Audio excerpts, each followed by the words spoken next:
King Charles III and Queen Camilla led the British royal family in one of the most spectacular and historic events of the royal calendar, the annual Garter Day Procession at Windsor Castle. Dating back nearly 7 centuries, this remarkable tradition continues to showcase the pageantry, history, and enduring heritage of the British monarchy. As crowds gathered outside Windsor Castle on a warm summer morning, excitement filled the air. Visitors from across the United Kingdom and around the world lined the route, hoping to catch a glimpse of the royal family taking part in this ancient ceremony. Cameras were ready, royal enthusiasts waited patiently, and anticipation grew as preparations took place behind the castle walls. Inside Windsor Castle, members of the Order of the Garter were preparing for the day's events. The Order of the Garter is Britain's highest order of chivalry and was founded by King Edward III in 1348.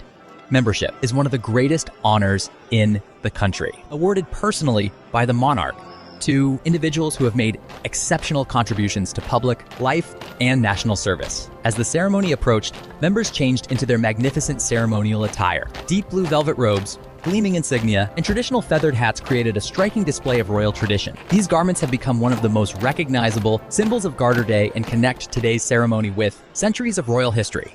Soon, the procession began to form within the castle grounds. Leading the way were the officers of the order and members of the College of Arms. Dressed in colorful heraldic uniforms, they represented some of the oldest ceremonial offices in the kingdom. Their role is to preserve traditions and ensure that every aspect of the event follows centuries-old customs. Following them came the Military Knights of Windsor, a distinguished group closely connected to Windsor Castle and the Order itself. Behind them walked the Knights and Ladies, companion of the Order of the Garter, many of whom have dedicated their lives to public service, leadership, and national achievement. As the procession emerged into public view, members of the royal family appeared one by one.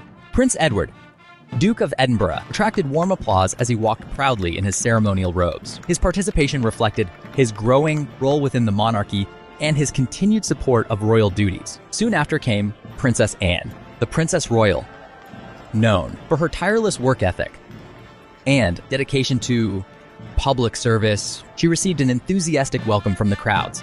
For decades, Princess Anne has been regarded as one of the hardest working members of the royal family, and her presence was warmly appreciated by spectators. Prince William, the Prince of Wales, also took part in the procession. As heir to the throne, his participation carried special significance. Many royal watchers were eager to see the future king as he walked among fellow members of the order. Throughout the route, William acknowledged the crowds and appeared relaxed and confident while taking part in the historic ceremony. Among the distinguished figures joining the procession were several companions of the order, including former Prime Minister Sir Tony Blair and other notable individuals who have been recognized for their outstanding service to the nation. Finally, attention turned to the rear of the procession. According to tradition, the sovereign walks last. King Charles III and Queen Camilla therefore occupied the most prominent position in the procession, dressed in magnificent blue velvet robes, adorned with gold insignia and topped with the famous white feathered hats. They provided a stunning visual reminder of the monarchy's enduring traditions. As the king and queen appeared, applause spread through the gathered crowds. Many spectators had waited for hours to witness this special moment. King Charles smiled and acknowledged well-wishers as the procession slowly made its way towards St. George's Chapel. The route itself may have been relatively short, but every step carried enormous historical significance. For generations, monarchs, knights, and ladies have followed the same path to attend the annual Garter service. Walking through the castle grounds, participants retraced a journey that has been repeated for centuries. The bright summer sunshine illuminated the scene beautifully. The deep blue robes contrasted against the ancient stone walls of Windsor Castle, while gold decorations shimmered in the light.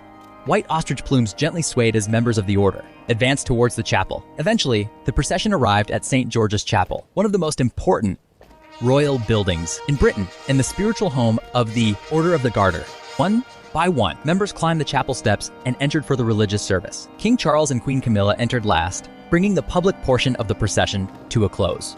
After the service concluded, members emerged from the chapel and reformed the procession for the return journey to Windsor Castle. Once again, spectators had the opportunity to admire the ceremonial robes and see members of the royal family at close range. Prince William received another enthusiastic reception, while Princess Anne was warmly applauded by those gathered along the route. The atmosphere appeared relaxed and celebratory as the royal party made its way back through the castle grounds. For nearly 2 years, the Order of the Garter has remained a symbol of honor, service, and loyalty.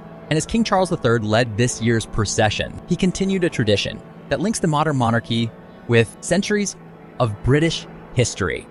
Windsor Castle has hosted one of the oldest and most spectacular traditions in the British royal calendar, as King Charles led the annual Garter Day Procession, dating back nearly 700 years. The ceremony celebrated the Order of the Garter, Britain's highest order of chivalry, and brought together senior members of the royal family alongside some of the nation's most distinguished public servants. As crowds gathered around Windsor Castle in the warm June sunshine, anticipation built for the procession. It was about to begin.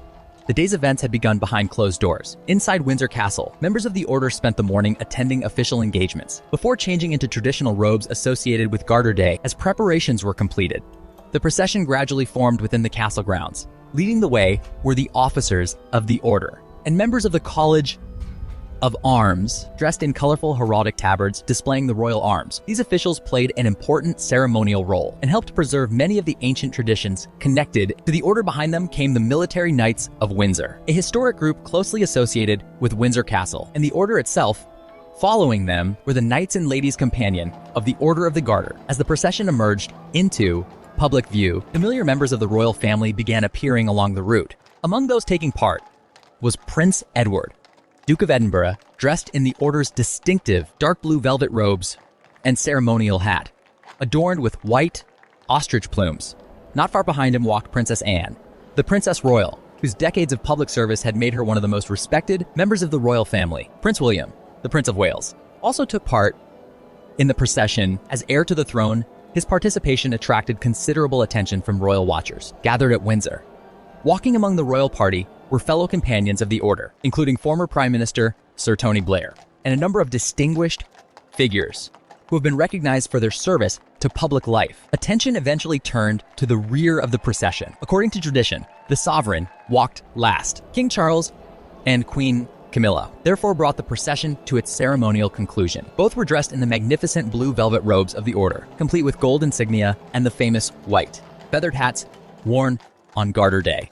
As they appeared, applause spread through the crowds gathered along the route. Many spectators had waited for hours to witness this moment. The king acknowledged well wishes as the procession slowly began making its way towards St. George's Chapel. The route itself was not especially long. Every step carried historical significance. Generations of monarchs, knights, and ladies had followed the same path before, attending the annual Garter service. As the procession moved through the castle grounds, visitors were treated to a remarkable display of royal pageantry. The deep blue robes were contrasted beautifully with the stone walls of Windsor Castle. Sunlight reflected the gold insignia worn by members of the order, while the white ostrich plumes gently swayed as participants advanced toward the chapel. This is one of the few occasions during the year when the public can witness such an elaborate royal ceremony. At close quarters, the procession eventually reached St. George's Chapel. The historic chapel had served as the spiritual home of the Order of the Garter for centuries and remains one of the most significant royal buildings in the country.